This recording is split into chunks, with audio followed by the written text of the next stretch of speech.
And I was inspired when Vitalina and the National Roundtable led the successful campaign to make El Salvador in 2017 the first country in the world to ban mining in order to save its rivers. And over the years in El Salvador, I've met many activists leading that campaign. It was difficult and dangerous work. I believed in their cause, but quite frankly, I was surprised when they succeeded.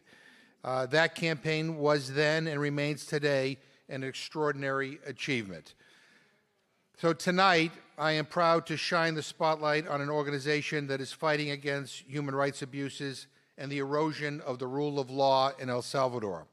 What is happening in El Salvador today reminds each of us that neither El Salvador nor the international community, including the United States, invested what was needed to consolidate peace, human rights, social justice, and democracy following the end of the Civil War.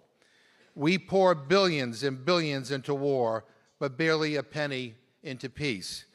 And too often we just walk away. We are now witnessing a gross deterioration of human rights, good governance, and rule of law in El Salvador. In 2019, the Salvadoran people elected Nayib Bukele as president. And in August of that year, I met with President Bukele, and he made many promises to me and then Speaker Nancy Pelosi about respecting human rights and upholding the rule of law. But since then, we have seen an overriding desire to consolidate power in the hands of the presidency and to attack independent democratic institutions. We have seen the destruction of an independent judiciary and Attorney General's office. We see threats and attacks against independent media and critics. And for the past 18 months, El Salvador has functioned under a state of exception, an emergency measure that suspends due process and certain constitutional rights. Over 71,000 people have been arrested without warrants, requiring the construction of the largest prison in the Western Hemisphere. And among those arrested, to name just a few, are 16 labor leaders and 5 water defenders that Vitalina described. Scarcely 2 weeks ago, President Bukele officially began his campaign to remain in office after the 2024 election, even though the Salvadoran Constitution states that presidents cannot serve consecutive terms. The stated goal of the state of exception was to make El Salvador more secure by cracking down on gangs and gang violence, which for too long exerted de facto control over most communities throughout the country.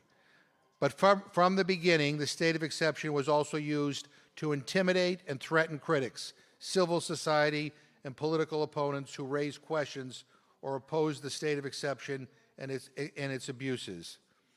Its supporters argue that security and respect for human rights are opposites, that they operate in contradiction, that you can have one or the other, but not both. I think I speak for everybody here. We reject this argument. The heart of a democratic government is to provide security to its citizens and to respect, promote, and protect their basic human rights.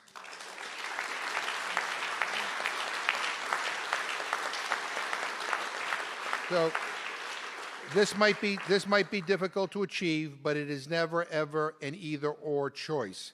A powerful way to say no to this false choice is to lift up courageous individuals and organizations that refuse to be intimidated, refuse to be quiet.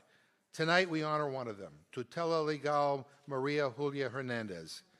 Tutela Legal holds a special place in my heart and in the hearts of everyone who worked for human rights in El Salvador during the Civil War.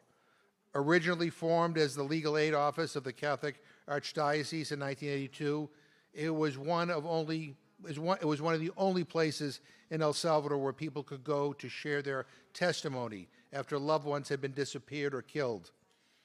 The case files of Tutela Legal were essential in documenting the truth and seeking justice and reconciliation. In 2013, the Archbishop of San Salvador abruptly shut the office of tutela legal and sealed the archives.